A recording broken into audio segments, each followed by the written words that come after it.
Hari ini kita akan belajar kembali kebenaran firman Tuhan. Buka bersama saya di Matius pasal yang ke-6, ayat yang ke-21.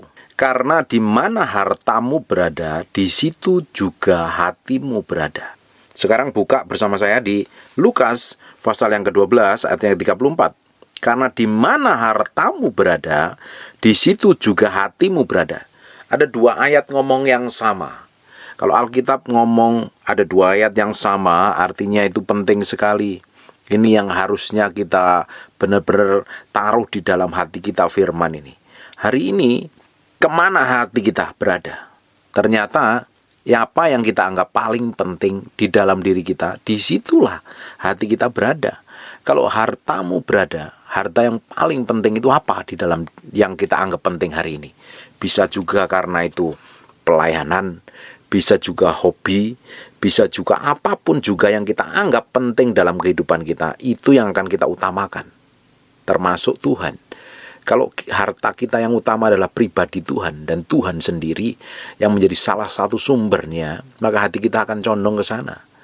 Dan itu akan mempengaruhi seluruh kehidupan kita.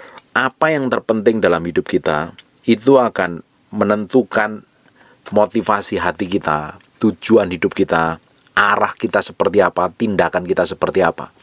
Banyak orang ngomong, Pak, aku mengutamakan Tuhan. Karena Alkitab ngomong kan, kasihlah Tuhan Allahmu dengan segenap hatimu dan segenap kekuatanmu, dengan segenap jiwamu. Tapi pada kenyataannya yang dikasihin bukan lagi Tuhan. Yang dikasihin adalah hobi, yang dikasihin adalah uang.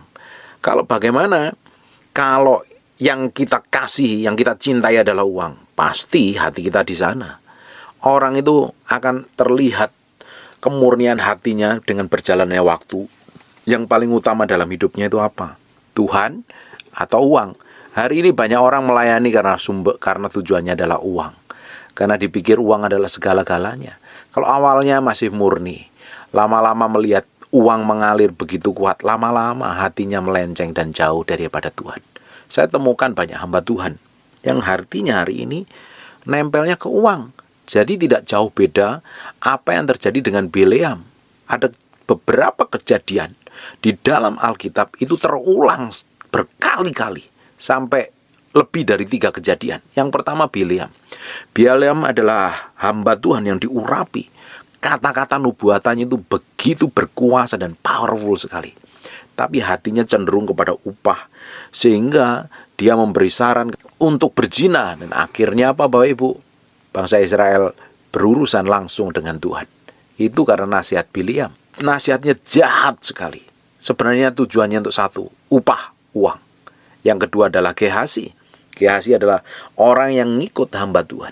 Luar biasa. Melihat mujizat, melihat kemuliaan Tuhan, melihat penyertaan Tuhan. Tapi hati yang di dalam ini adalah uang. Ujungnya akhirnya kena kusta sampai masa tuanya. Yang ketiga adalah Yudas. Bagaimana dengan Yudas? Yudas melihat mujizat jalan setiap hari, ikut ngusir setan, melakukan menyembuhkan orang sakit, melakukan mujizat dengan banyak hal, melihat dekat dengan Yesus. Tetapi kalau hati yang di dalamnya itu fokusnya adalah uang, tetap manifestasi dari pekerjaannya adalah keserakahan. Uang ini kalau nggak ditaklukkan dengan kondisi cinta uang yang di dalam diri kita ini, kalau nggak ditaklukkan, itu membuat kita itu menjadi orang yang serakah, orang yang tamak, orang yang angkuh, orang yang mau menangnya sendiri, pakai cara apapun juga tujuannya adalah uang. Kita bisa jadi pakai nama Tuhan untuk uang, kita pelayanan untuk uang, kita pakai atas nama bikin gereja untuk Tuhan, ternyata ujung-ujungnya adalah uang. Karena apa? Yang di dalam hati motivasinya sudah tidak kudus lagi. Makanya di mana hartamu berada, di situ juga hatimu berada. Hartamu itu paling apa di dalam diri kamu? Harta yang paling berharga buat diri kita itu hari ini apa? Apa benar Tuhan? Atau kekayaan? Atau uang? Atau pekerjaan? Ketenaran? Nama besar? Pingin dipuji orang? Pingin diakuin orang? Pingin dihormatin orang? Kalau yang kita kejar di situ, hati kita akan nempel ke sana. Ujungnya kita akan jauh dengan kasih karunia Tuhan.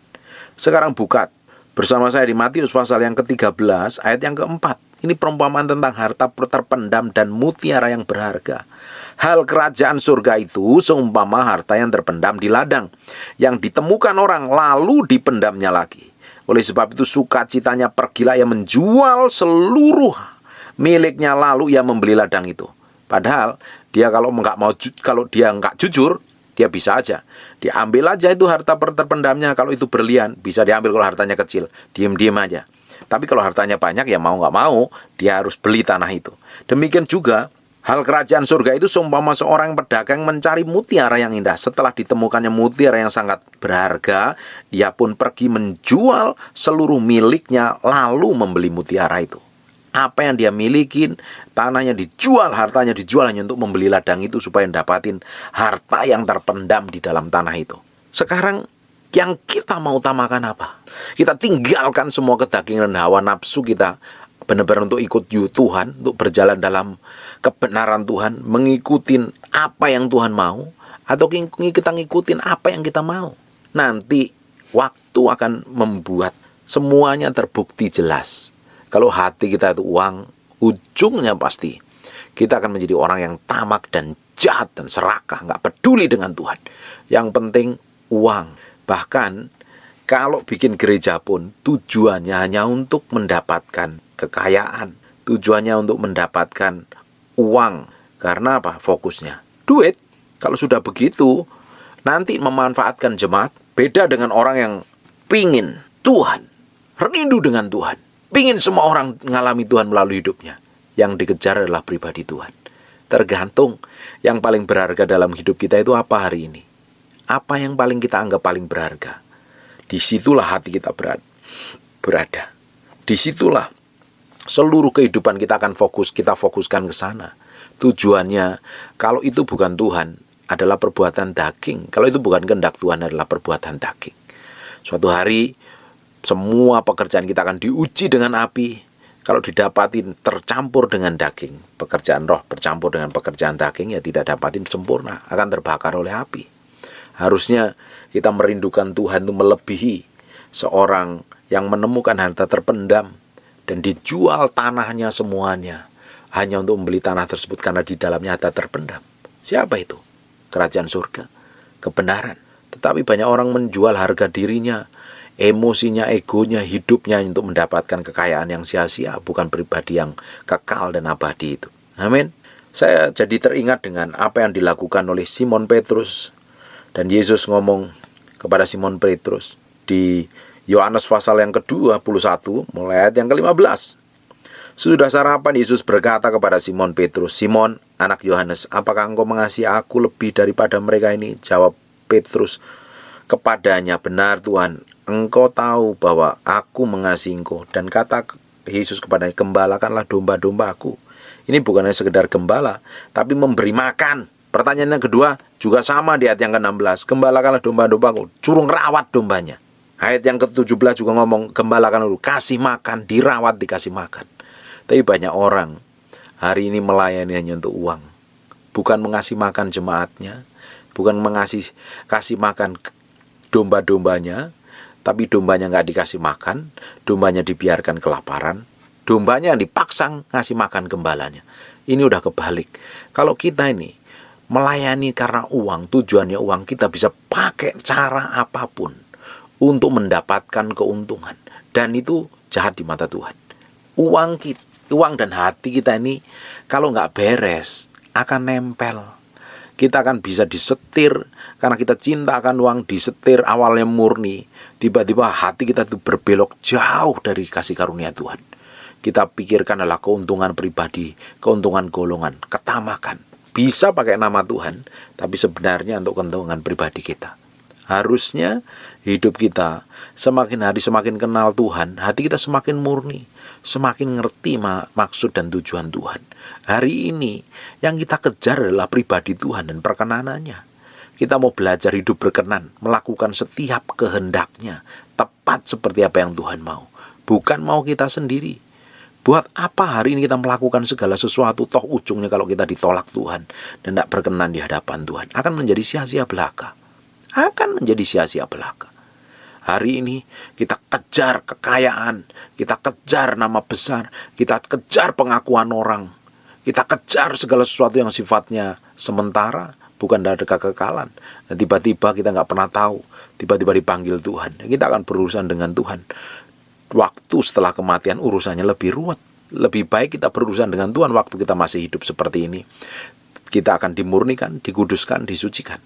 Kemurnian yang di dalam batin kita ini akan menentukan semua tindakan dan sikap kita di masa yang akan datang. Kalau hati kita ini isinya adalah ketamakan, cinta akan uang, harta yang paling berkuasa di dalam hatimu itu apa? Kalau Yesus yang menjadi utama dan terutama, kebenaran dan kerajaan surga, hatimu akan nempel di sana loh. Kamu akan mati-matian melakukan segala sesuatu yang terbaik untuk mendapatkan harta tersebut. Kalau itu segala sesuatu yang sifatnya duniawi, hanya kepuasan hawa nafsu dan daging, ujungnya kita akan menjadi orang yang kedagingan dan penuh hawa nafsu. Kalau kita hari ini nggak memiliki kemurnian hati kita akan melenceng dan mudah jauh dari kasih karunia Tuhan. Hati kita harusnya murni ngikut Tuhan. Benar-benar murni hanya untuk menyenangkan Dia. Belajar berjalan dalam ketetapan Tuhan dan menyenangkan hati Tuhan. Semakin hari kita belajar firman, semakin hari kita dikuduskan. Motivasi hati kita, ketamakan kita, keserakahan kita, egonya kita sendiri, menangnya sendiri, hebatnya sendiri, itu yang harus dimatikan. Tidak mungkin orang yang semakin kenal Tuhan semakin berangasan liar ngawur seenaknya sendiri, semakin kacau. Tidak mungkin. Orang semakin kenal Tuhan, semakin dekat Tuhan, karakternya mirip Tuhan. Semua tindakan, sikap, dan perbuatannya akan menjadi serupa segambar dengan Tuhan. Kecuali yang di dalam ini busuk, jahat, dan kotor. Sekalipun ngikut Tuhan, kalau di dalam busuk dan jahat dan kotor, ya akan tetap kotor. Hari ini harusnya Yesus yang menjadi utama dan terutama dalam kehidupan kita. Hari ini harusnya Yesus yang menjadi fokus dan tujuannya kita berjalan bersama, nanti hidup dalam kekekalan. Hari ini adalah sebagai latihan untuk kita mengendalikan diri kita dengan baik, karena suatu hari kita akan memerintah bersama Tuhan di kerajaan yang kekal. Kalau hari ini kita nggak bisa menang terhadap diri kita sendiri, kita masih dikuasai dengan semua keinginan keserakahan kita. Kita tuh bisa pakai atas nama Tuhan untuk keserakahan kita dan ego kita dan kepentingan kita. Karena pada dasarnya manusia daging kita itu tidak benar. Manusia daging kita yang perlu disalibkan dan dimatikan dengan kehendak Tuhan. Kita bisa pakai ayat, bisa pakai firman, bisa pakai kebenaran untuk memanipulasi untuk kepentingan kita sebenarnya, bukan untuk kepentingan Tuhan. Tuhan mau hati kita semakin hari semakin nempel, semakin hari semakin diubahkan seperti yang Dia mau. Tuhan mau hati kita. Dia pingin Tuhan berkuasa sepenuhnya melalui hidup kita, manifestasi melalui sikap dan tindakan kita. Kita menjadi representasi dari pekerjaan surga di muka bumi. Jadi semua kehendaknya Tuhan kita kerjakan, dan nama Tuhan yang dapat kemuliaan, ditinggikan dan diagungkan. Kalau hanya fokus pada diri sendiri, kita bisa manipulasi, kita bisa ngomong manis, kita bisa nipu orang lain, kita bisa bohong, karena hati kita pada dasarnya tamak, bukan Tuhan. Bukan Tuhan. Hari ini hatimu isinya siapa? Yang paling berharga di hidupmu apa? Berjalan dalam ketetapan Tuhan, kehendak Tuhan untuk menyenangkan hati Tuhan? Atau malah hidupmu ngawur seenaknya sendiri? Berjalan maumu sendiri. Egomu yang ditinggikan, egomu yang dimuliakan, amarahmu yang dibesarkan, dan kamu bisa anggap dirimu paling benar sejagat raya.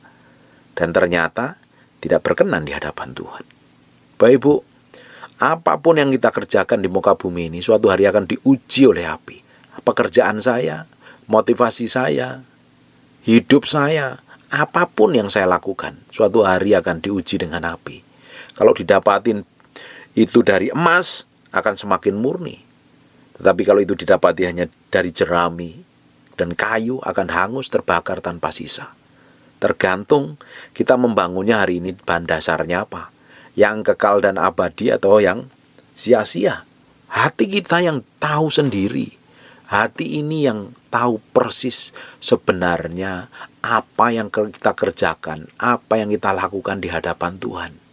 Makanya hati ini kita setiap hari kita mesti bawa ke hadapan Tuhan. Biar semakin dikuduskan, semakin disucikan. Semakin kita didapatin berkenan seperti yang Tuhan mau. Bukan mau kita sendiri. Hidup kita bukan untuk kepentingan kita harusnya. Untuk melakukan semua kehendak Tuhan. Untuk menjadikan Tuhan satu-satunya. Kalau Tuhan yang kita sembah dan kita layani menjadi satu-satunya, Hidup kita buahnya akan memanifestasikan semua pekerjaan Tuhan, menjadi kepanjangan tangan Tuhan. Bapak Ibu, hari ini hati kita harusnya dipenuhi dengan semua anugerah dan kemurahan Tuhan. Harusnya hati kita setiap hari semakin dipenuhi dengan kasih Tuhan, sehingga yang manifestasi keluar dari hidup kita adalah pekerjaan Tuhan, karakter Tuhan, sifat Tuhan. Orang bisa menikmati Tuhan melalui kehidupan kita, melalui sikap dan perbuatan kita. Bapak Ibu ingin tahu selama ini kita ini hidup dalam kebenaran apa tidak? Kita ini menghidupin firman apa tidak? Kita hidup dipimpin roh atau dipimpin daging? Semuanya akan terlihat dari semua tindakan. Buahnya akan terlihat dari tindakanmu, keputusanmu, sikapmu dan perbuatanmu. Bahkan yang keluar dari mulutmu. Sikap hati itu tidak terlihatan, tapi suatu hari akan tetap muncul lewat mulut dan perkataan. Karena yang dari dalam hati akan meluap keluar melalui lidah untuk diperkatakan. Semuanya akan terbukti. Kita ini sungguh-sungguh hidup dipimpin roh atau dipimpin daging. Kita sungguh-sungguh dipimpin oleh kehendak Tuhan atau dipimpin oleh kehendak kita sendiri dan ego kita sendiri. Maka yang utama harusnya Tuhan. Yang utama harusnya Tuhan. Yang menjadi harta yang utama adalah pribadi Tuhan sendiri. Kita kejar Tuhan seperti seorang yang menemukan harta terpendam. Dia jual semuanya hanya untuk membeli ladang itu untuk mendapatkan harta karun itu. Hartanya siapa yang paling kita anggap berharga hari ini? Itulah yang kita akan utamakan. Disitulah kita akan buang banyak tenaga kita. Kita akan taruh pikiran kita. Kalau itu pribadi Tuhan, karaktermu pasti berubah. Tapi kalau itu yang kamu kejar adalah segala perbuatan daging, karaktermu juga akan terlihat seperti setan. Tergantung hari ini. Coba cek saja, hidup kita mencerminkan apa? Motivasi hati kita mencerminkan apa? Kalau motivasi hati, orang tidak pernah tahu, yang tahu kita dengan Tuhan. Tapi kalau dari perbuatannya, dari buahnya kan ketahuan. Siapa? Orang kalau kerjaannya ribut, berantem, gegeran, ya semuanya orang tahu kalau siapa yang di dalam hatimu itu siapa. Tapi kalau orang itu penuh damai, sukacita, jadi berkat, mulutnya keluarnya berkat, keluarnya hikmat, pengertian, pengetahuan, buah hidupnya akan dinikmati banyak orang. Segala sesuatu yang di dalam diri kita ini suatu hari akan manifestasi keluar, menunjukkan siapa kita sebenarnya. Orang yang dipimpin Tuhan, orang yang mencintai Tuhan, orang yang menomorsatukan Tuhan, atau malah sebaliknya. Harusnya kita didapati menjadi orang yang mencintai dan mengasihi Tuhan. Segala sesuatu yang kita kerjakan, yang kita lakukan hanya untuk kemuliaan namanya dan meninggikan namanya lebih dari atas nama yang lain, lebih dari segala-galanya. Bapak Ibu, ini loh yang di dalam hati kita ini yang perlu diberesin setiap hari. Ini nggak ada hubungannya dengan yang di dalam hati ini yang perlu diberesin setiap hari. Kita harus taruh di hadapan Tuhan setiap hari.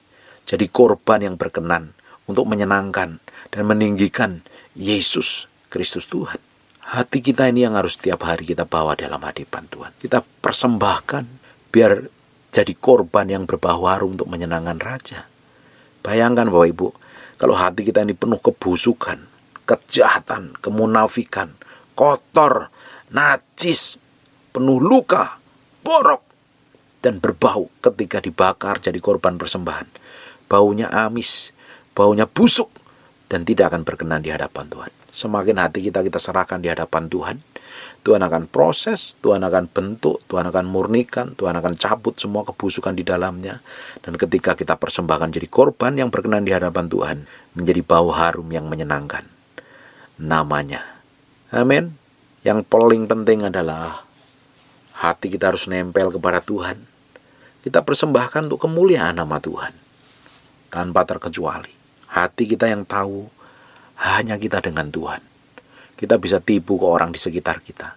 Kita bisa tipu kok jemaat.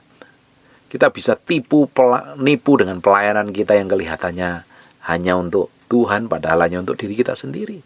Kalau kita mengasihi Tuhan, kita akan membawa umat-umat Tuhan mengalami hidup yang menikmatin kasih Tuhan, menikmatin berkat Tuhan. Dombanya disuruh kasih makan, bukan untuk kepentingannya sendiri. Kalau kita mengasihi Tuhan, kita akan merawat domba-domba yang dipercayakan kepada kita. Bukan guntingin bulunya sampai kedinginan, sampai mati ujungnya. Kalau kita mengasihi Tuhan, kita akan membuat orang-orang di sekitar kita diberkati melalui kehidupan kita. Beri makan supaya mereka mengerti kebenaran, mengerti hidup benar. Motivasi hati kita hari ini untuk siapa? Untuk Tuhan, untuk diri kita sendiri, untuk ego kita, untuk kepentingan kita, atau malah dipakai hati kita ini untuk pekerjaan setan. Harusnya kan hati kita semakin kita serahkan di hadapan Tuhan, kita berikan untuk Tuhan hati kita untuk melakukan kehendak Tuhan. Dan kita didapati menjadi hamba yang bisa dipercaya melakukan semuanya untuk kemuliaan nama Tuhan. Bapak Ibu, saya berdoa kita akan dibawa semakin hari semakin mencintai dan mengasihi Tuhan. Mencintai Tuhan, mencintai Tuhan dan mengasihi Tuhan. Memberi hidup kita sepenuhnya untuk Tuhan. Pikiran, kemauan, kehendak kita untuk Tuhan, bukan untuk yang lain. Semakin hidup dipimpin oleh Roh Kudus, berjalan dalam kebenaran dan menikmati semua kasih setia Tuhan. Amin. Tutup matamu, tutup Alkitab, kita berdoa. Bapa, terima kasih kami memateraikan firman-Mu dengan darah Yesus.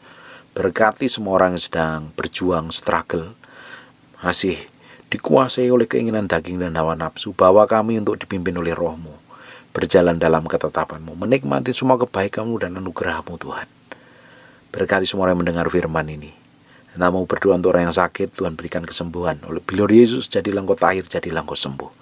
Kamu berdoa, semua yang kami dengar ini menjadi kehidupan. Kami materaikan firman-Mu dengan darah Yesus nempel dalam hati kami, terpatri dalam loh batin kami, terpahat dalam loh batin kami. Berhari-hari, berminggu-minggu, berbulan sampai firman itu jadi kehidupan. Kami didapati menjadi hamba yang berkenan, hamba yang mengutamakan Yesus, memuliakan nama Tuhan, dan hidup kami menjadi dampak besar untuk kemuliaan nama-Mu. Dalam nama Yesus kami berdoa dan mengucap syukur. Haleluya. Amin. And God bless you.